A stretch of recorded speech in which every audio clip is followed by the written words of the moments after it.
Hello. Welcome to the Bore You to Sleep podcast. The podcast that will hopefully help you get to sleep. I am going to read an open source book, one that is not particularly interesting, but one that is hopefully boring enough to get you to sleep. Tonight's reading comes from The Heart of the Railroad Problem, published in 1906 and written by Professor Frank Parsons. This book looks at some of the issues that plagued the railway industry in the early 1900s. My name is Teddy, and I aim to help people everywhere get a good night's rest. Sleep is so important, and my mission is to help you get the rest that you need. The podcast is designed to play in the background while you slowly fall asleep. Thank you to iTunes listener from Minnesota, DSJ, for your lovely review. I'm so glad you're enjoying the podcast. Thank you also to iTunes listener from the UK, Red Herring 100.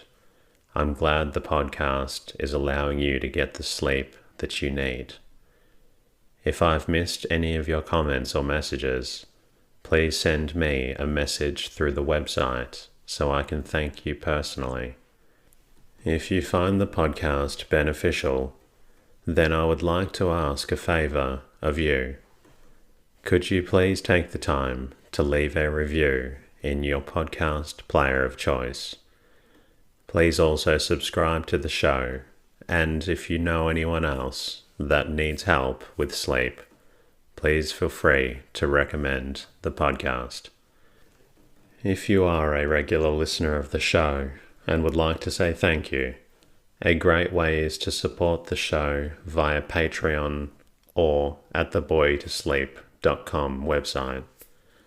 Even if it's $1 or $5, your contribution allows me to bring out more episodes for those who need a good night's rest. You can find me on Twitter and Instagram at boretosleep. In the meantime, lie back, relax, and enjoy the readings. The Heart of the Railroad Problem, Chapter 1. The Law and the Fact. It is a principle of the common law that common carriers must be impartial.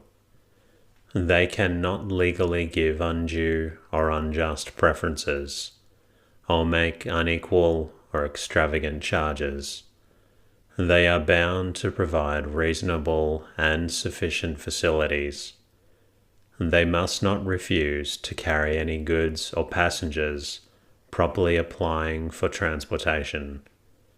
They have no right to grant monopolies or special privileges or unequal preferences, but are bound to treat all fairly and impartially.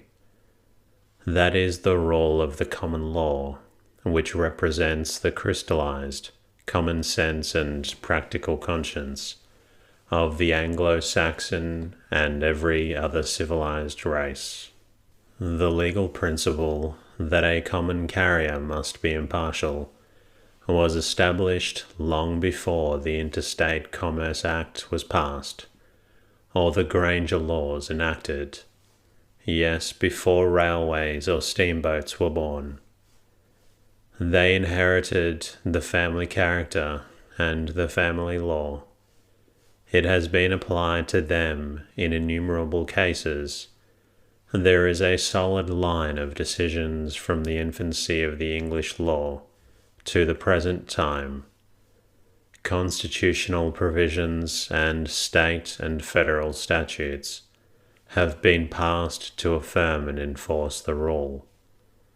The railroads themselves declare the rule to be right, and yet, in spite of the railway conscience and the common law, the universal sense of justice of mankind, and the whole legislative, executive, and judicial power of the government, the rule is not obeyed. On the contrary, disregard of it is chronic and contagious, and constitutes one of the leading characteristics of our railway system. In spite of law and justice, our railway practice is a tissue of unfair discrimination, denying the small man equal opportunity with the rich and influential, and breaking the connection between merit and success. The railways unjustly favour persons, places, and commodities, and they do it so constantly, systematically, habitually. If every instance of unjust discrimination that occurs today were embodied in human form, and the process were continued for a year, the outlaw host would dwarf the Moslem hordes that deluged southern Europe in the days of Charles Martel, outnumber many-fold the Grand Army of the Republic in its palmiest days, and shoulder to shoulder, the dark and dangerous mob would reach across the continent, across the ocean, over Europe and Asia, and around the world. The railways discriminate partly because they wish to, and partly because they have to. The managers favour some interests because they are linked with the interests of the railways or the managers, and they favour some other interests because they are forced to. The pressure of private interest is stronger than the pressure of the law, and so the railroad manager fractures his conscience and breaks the statutes and common law into fragments. One of the most important forms of discrimination is the railroad pass. Many persons of wealth or influence, legislators, judges, sheriffs, assessors, representatives of the press, big shippers and agents of large concerns, get free transportation, while those less favoured must pay not only for their own transportation, but for that of the railway favourites also. A farmer and a lawyer occupied the same seat in a railroad car. When the conductor came, the farmer presented his ticket, and the lawyer a pass. The farmer did not conceal his disgust when he discovered that his seatmate was a deadhead. The lawyer, trying to assuage the indignation of the farmer, said to him, "My friend, you travel very cheaply on this road." "I think so myself," replied the farmer, "considering the fact that I have to pay fare for both of us." The free pass system is specially vicious because of its relation to government. Passes are constantly given to public officials in spite of the law, and constitute one of the most insidious forms of bribery and corruption yet invented. I have in my possession some photographs of annual passes given by Pennsylvania Railroad in 1903, 1904, and 1905 to members of the state legislature and the Common Council of Philadelphia. The Constitution of Pennsylvania, Section 8 and Article 8, says no railroad, railway, or other transportation company shall grant free passes or passes at a discount to any persons except officers or employees of the company. The question is whether the members of the legislature are employees of the Pennsylvania Railroad.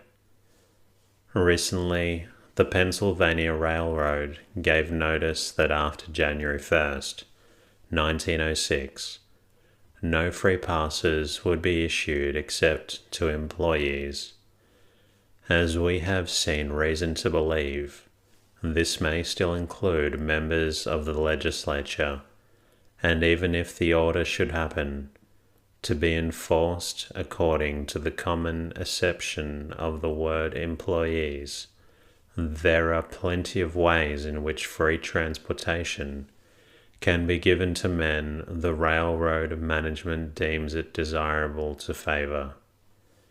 Railroads have made such orders before, and in every case the fact has proved to be that the order simply constituted an easy method of lopping off the overgrown demand for passes, a ready excuse for denying requests the railroad does not wish to honour, without in the least interfering with its power of favouring those it really wishes to favour.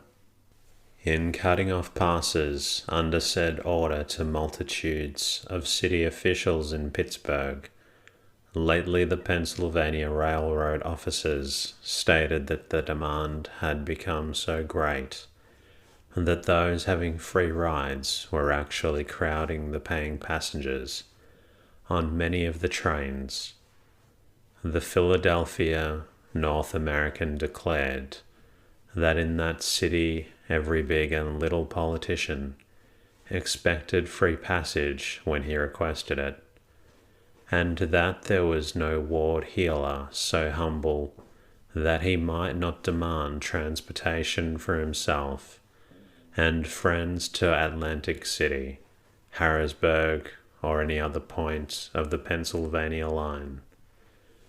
The Springfield Republican said, "It does not appear to be recognized, in the praise given to the present action of the railroad company, how great an impeachment of its management the old order constituted. We are told that passes were issued literally in bundles for the use of political workers, big and little. We watched with much interest to see what the railroad would really do when the time for full enforcement of the order came." In Pennsylvania, as was anticipated, the order has been used as a basis for refusing passes to the overgrown horde of grafters who have feasted so long at the Pennsylvania's tables. The railway does not want anything this year in Pennsylvania that the grafters can give it, and it is an excellent opportunity to punish the Pittsburgh politicians for allowing the Gould lines to enter the city. But in Ohio, the situation is different, and in spite of the recent order, the time-honored free passes have been sent to every member of the Ohio legislature. A press dispatch from Columbus, January 1st, says, "One of the most notable events that marked the opening of the General Assembly today was the unexpected arrival of the railroad passes for every member. The Pennsylvania, first to announce that the time-honored graft would be cut off, was the first to send the little tickets, and the other lines followed suit. The Pennsylvania is not alone in its delicate generosity to legislatures and other persons of influence. The practice is practically universal. From Maine to California, there is not a state in which the railroads refrain from giving passes to legislatures, judges, mayors, assessors, etc., and the roads expect full value for their favours. Some time ago, a member of the Illinois legislature applied to the president of a leading railroad for a pass. In reply, he received the following: "Your letter of the 22nd to President, requesting an annual over the railroad of this company, has been referred to me. A couple of years ago, after you had been furnished with an annual over this line, you voted against a bill which you knew the company was directly interested in. Do you know of any particular reason, therefore, why we should favour you with an annual this year?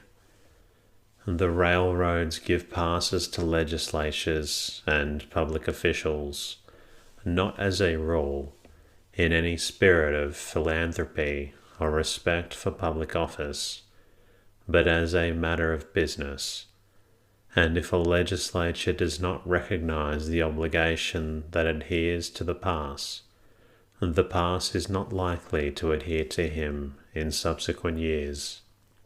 In many cases, the pass is the first step on the road to railroad servitude.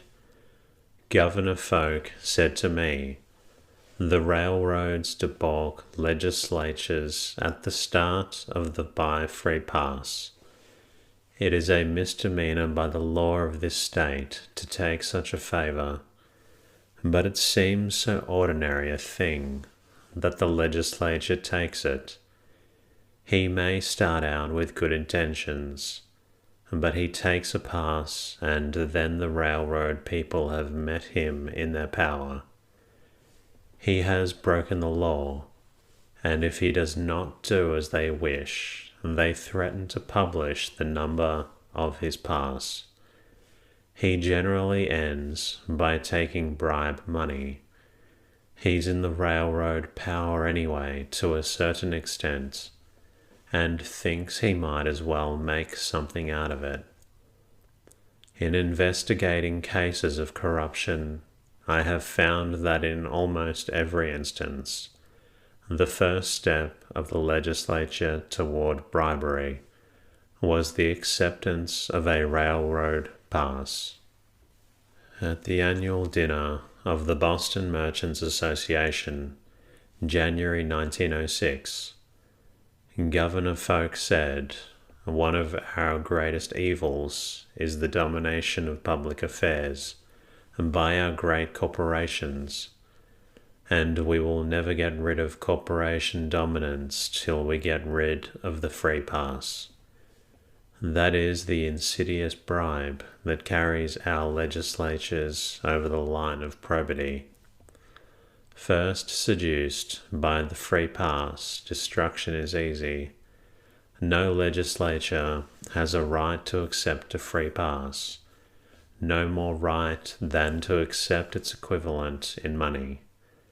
Even the laws against the free pass, Governor Folk says, often play into the hands of the railways and emphasize and fasten corruption upon the state by putting legislatures and officials at the mercy of the railroads in consequence of the fact that the taking of pass is a violation of law, so that the railway has a special hold upon the donee as soon as the favour is accepted.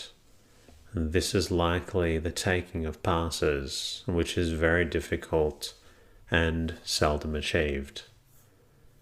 Governor Folk is doing his best to abolish the pass evil.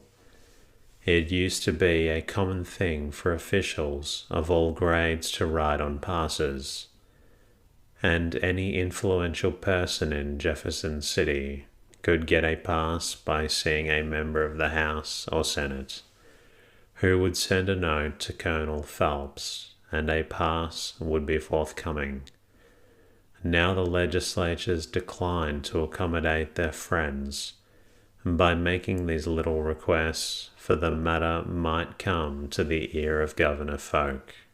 Moreover, the government employees in Missouri have been cut off from these railroad courtesies.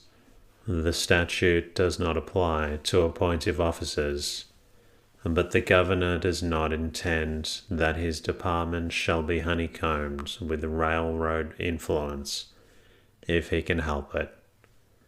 One of the officers of a subordinate branch of the government went to him and asked him about the matter.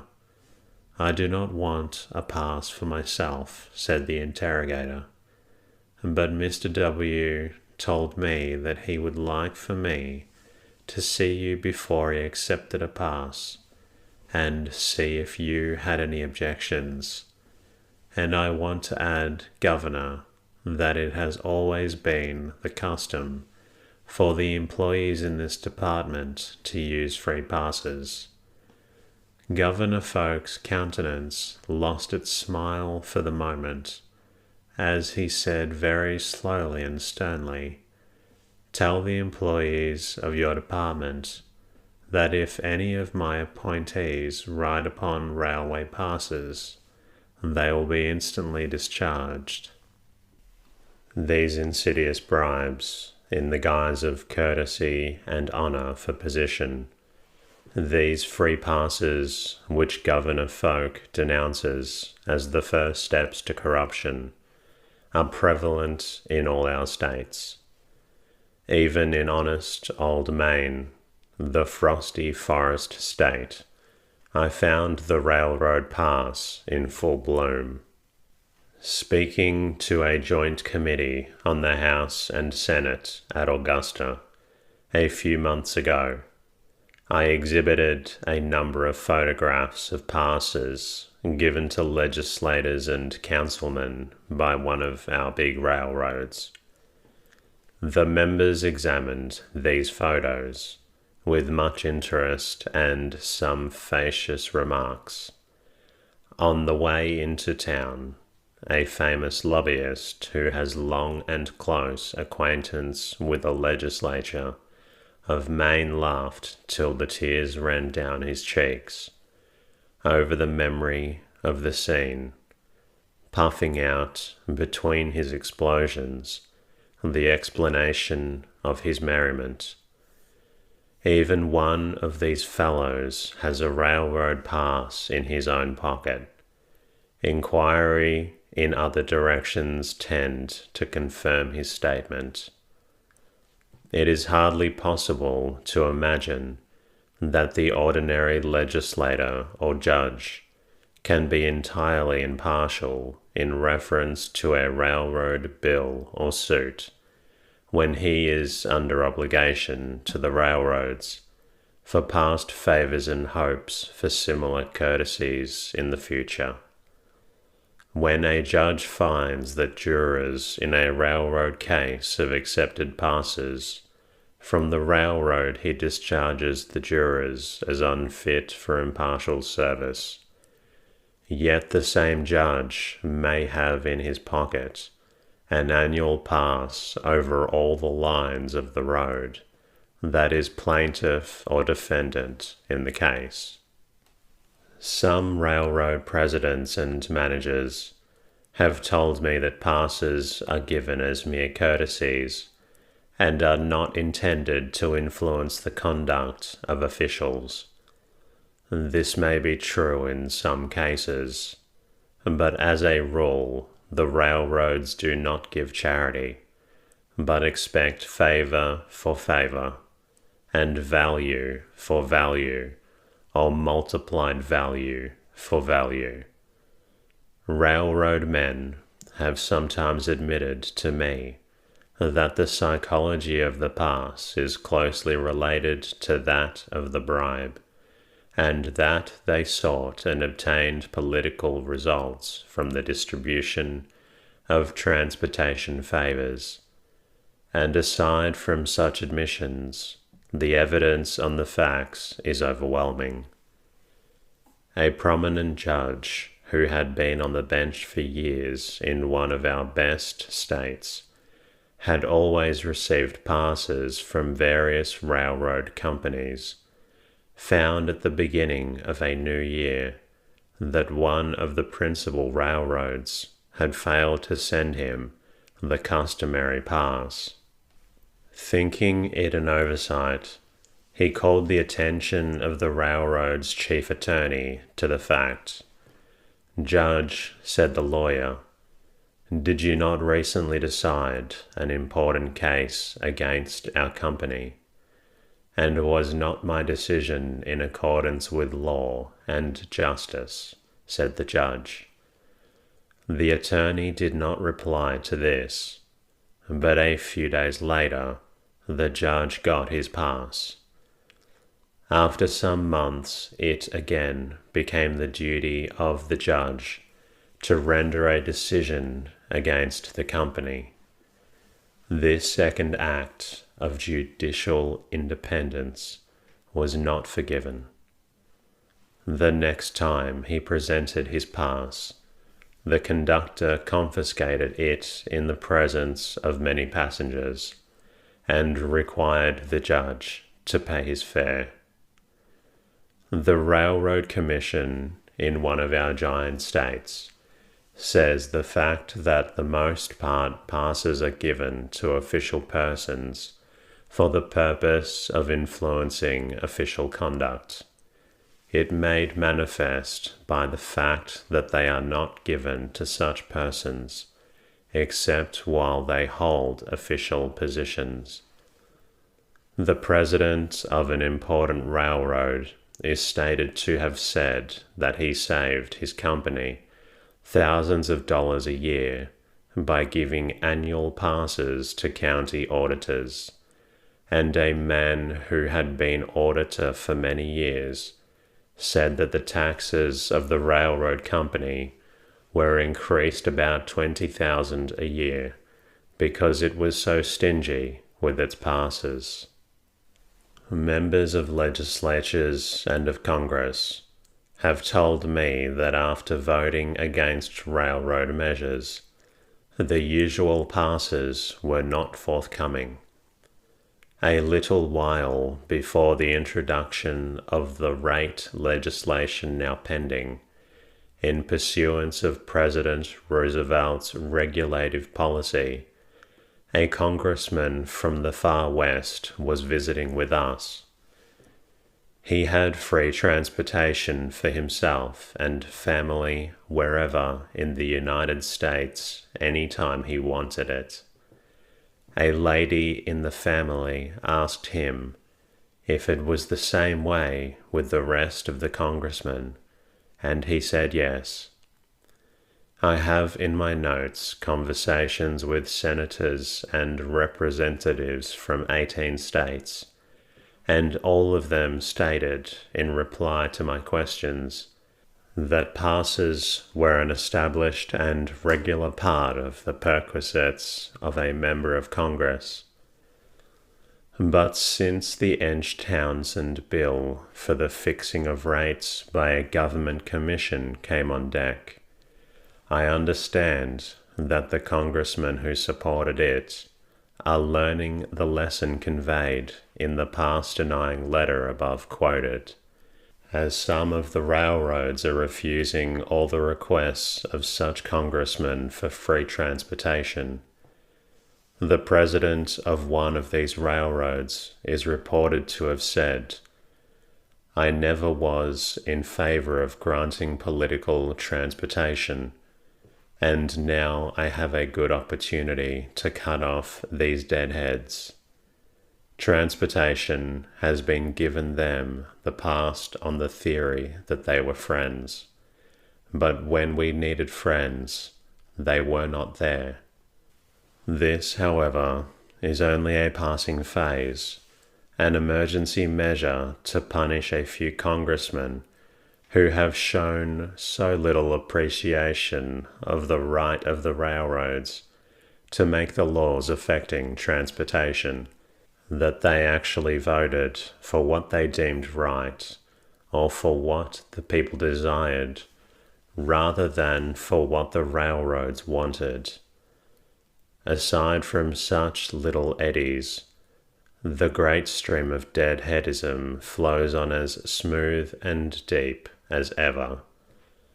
The people take the thing so much as matter of course, that it has been a constant cause of surprise to passengers on the New York, New Haven, and Hartford Railroad to see Governor Douglas pay his fare day by day as he travelled to and fro on an ordinary commutation ticket.